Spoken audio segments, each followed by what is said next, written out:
이 얘기까지는 안 하려고 했는데 예전에 만났던 남자친구가 있어. 내 아는 사람이야? 말한 적은 있는 거야. 근데 그 사람이 한 번 싫어지잖아. 그럼 약간 발 뒤꿈치도 싫어. 그러니까 뒷모습도 싫어. 걸어가는 것도 싫어. 결혼 직전에 있는데 청첩장도 찍고 결혼식장까지 다 잡은 상태에서 고민이 되는 거야. 이 결혼 가야 돼 말아야 돼. 이미 8분 능선을 넘었는데 넘었어. 그럼 그럴 때는 어떤 제안을 해줄 수 있겠어? 일단 고민이 된다는 건 마음에 안 드는 거잖아. 그치. 조금 뭔가 아쉬운 게 있는 거지. 주변 사람 중에 결혼했다 돌아가는 사람들도 있잖아. 그치, 많지. 그런 사람들이 많이 발생하지 않으려면 어떤 조언을 할 수 있겠냐는 거야. 근데 지금 이 사람들은 결혼식장에 아직 들어가지 않았어.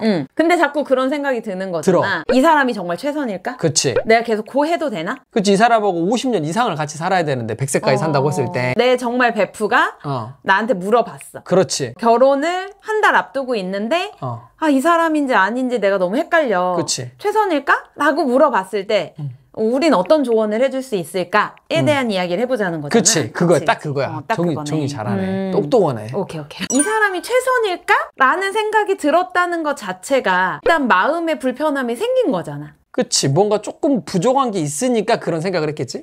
자기 결혼할 때 나랑 결혼하기 전에 아, 난 없었어. 없었어. 나는 근데 난 있었거든? 이건 뭔가요? 이건 뭔가요?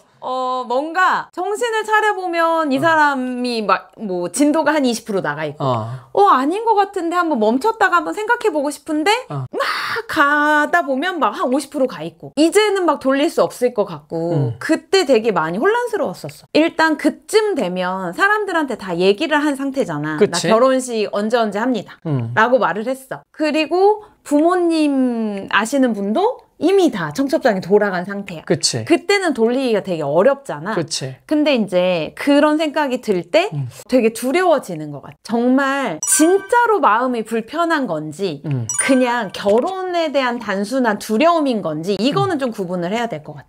그러니까 이 사람이 진짜 마음에 안 드는 구석이 있어서 내가 멈추고 싶은 건지 아니면 결혼이라는 형태 자체의 두려움인지 이게 조금 구분이 돼야 될 것 같아. 근데 대부분의 여자들은 한 번쯤은 이런 고민을 하거든. 왜 해? 근데 이미 결혼 날짜까지 잡아놨는데 그 고민을 왜 하는 거야? 일단 한국 사회는 남자와 여자가 결혼했을 때 여자가 결혼 후에 불편한 상황? 여자가 희생해야 되는 상황이 훨씬 더 많기 때문인 것 같아. 그래서 그냥 이 사람에 대한 물음표가 아니라 시댁 식구들, 뭐 결혼 제도, 아이를 낳는 것 이거에 대한 그 확신이 안 서는 거. 내가 굳이 그냥 이 사람 사랑하는데 그냥 연애만 하고 말지 결혼을 해서 그 결혼이라는 제도에 들어가야 될까?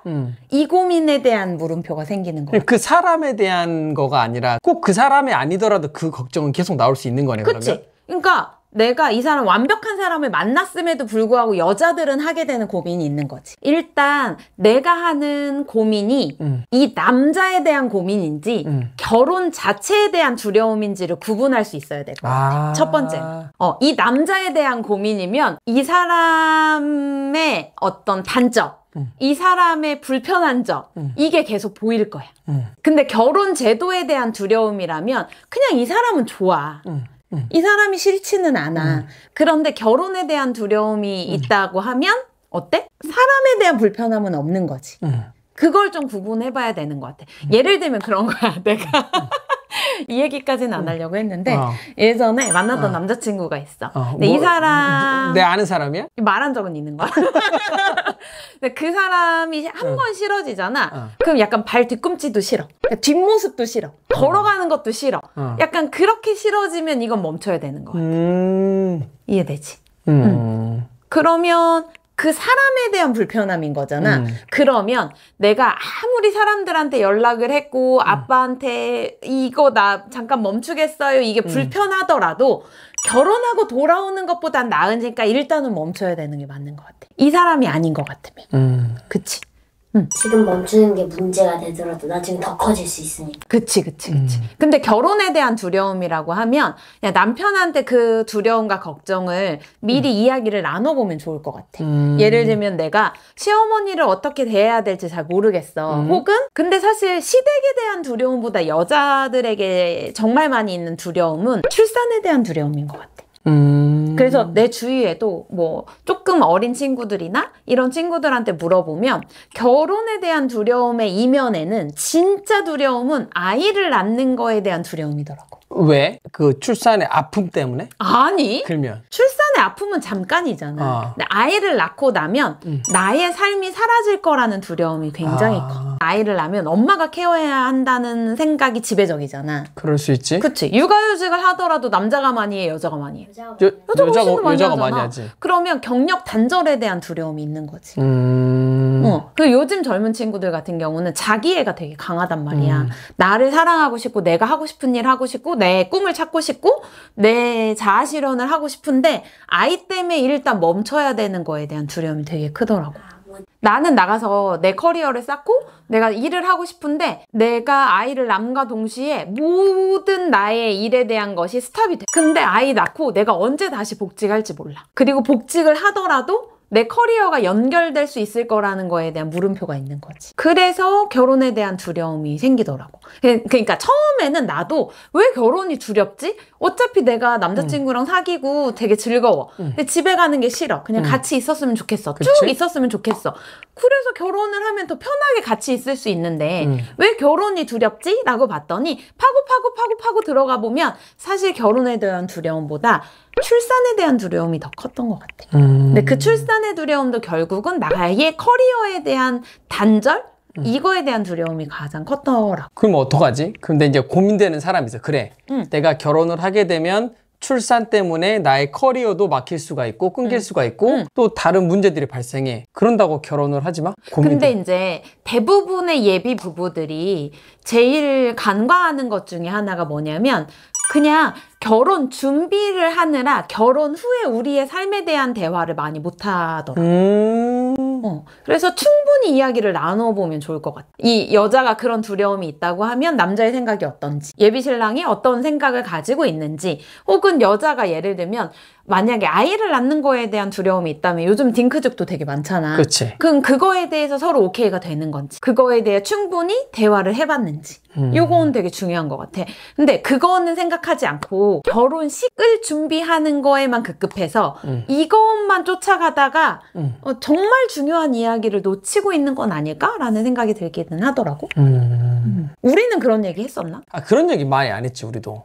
돌아보면 예측 가능하면 그래도 좀 덜 두려운데 우리가 예상되지 못하는 것을 나 혼자 감당할 때 되게 두려워지잖아. 그럼 우리가 결혼 전에 나눠야 될 만한 주제들이 뭐가 있을까? 결혼 후에 아이를 낳을 건지 말 건지.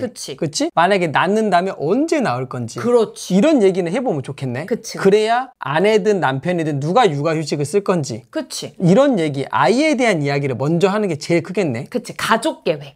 가족 계획. 그치. 1번 가족 계획을 해야 되고. 근데 그 가족 계획을 하려면 나는 그 이전에 우리 부부의 경제 계획이 먼저 돼야 될 것 같아. 그러면 경제 계획이 되고 그 다음에 가족 계획이 돼요. 그 다음에 가족 계획을 세워야 된다. 그치. 그럼 경제 계획은 어떤 경제 계획을? 내 친구들 중에서도 남편의 월급이 얼마인지 모르고 결혼한 친구들도 있단 말이야. 안 물어봤다고? 왜? 그게 신뢰라고 생각을 하더라고. 약간 속물 같다고 생각하는 케이스도 있고.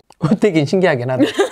나 어떻게 그걸 안 물어볼 수가 있지? 근데 그러면 내가 저 사람이 얼마를 버는지를 모르고 결혼을 하면 결혼 후에는 오픈하나? 결혼 후에도 안 물어보는 케이스도 있어. 불안할 것 같은데. 그치. 근데 생각보다 많은 부부가 각자의 수입을 오픈하고 돈을 합치는 게 아니라 각자 각출을 해서 생활비를 쓰고 그렇게 결혼 생활을 영위하는 부부들이 굉장히 많기 때문에 서로 얼마 버는지 정확하게 알지 못하는 부부들도 상당히 많더라고. 그럼 왜 결혼해? 그러니까 아빠 생각도 마찬가지인 거야. 왜 결혼해? 그러려면 그럼 따로 살지. 따로 살지. 아, 근데 다름은 인정해줘야지. 그렇게 사는 부부도 있을 수 있으니까. 근데 이제 예를 들면 결혼을 했는데, 아이를 낳지 말지는 또 돈하고 연결이 되어 있는 거잖아. 그치. 그러니까 서로 얼마를 벌고, 만약에 아이를 낳았을 때 예를 들면 부모님이 키워주실 수도 있고 그치? 누군가가 육아휴직을 해서 아이를 키울 수도 있어. 그치? 그러면 누군가가 쉬는과 동시에 수입이 끊기는 거잖아. 그치. 그러려면 일단 경제적으로 우리 둘 사이에 현금 플로우가 어떻게 되고 있는지 그다음 기본적으로 결혼 전에 모아놓은 돈이 얼마가 있는지 그다음에 세 번째 변수는 뭐냐면 양가 부모님이 어느 정도 서포트를 해줄 수 있는지 이게 되게 중요한 포인트라고 난 생각하거든. 그거를 조금 더 허심탄회하게 오픈을 해서 이 경제적인 계획이 먼저 되어야 된다고 나는 생각을 해. 그거 나도 맞는 것 같아. 그 다음에 두 번째는 그거를 바탕으로 우리가 어떻게 가족 계획을 세울 건지 요것도 필요한 부분일 것 같아.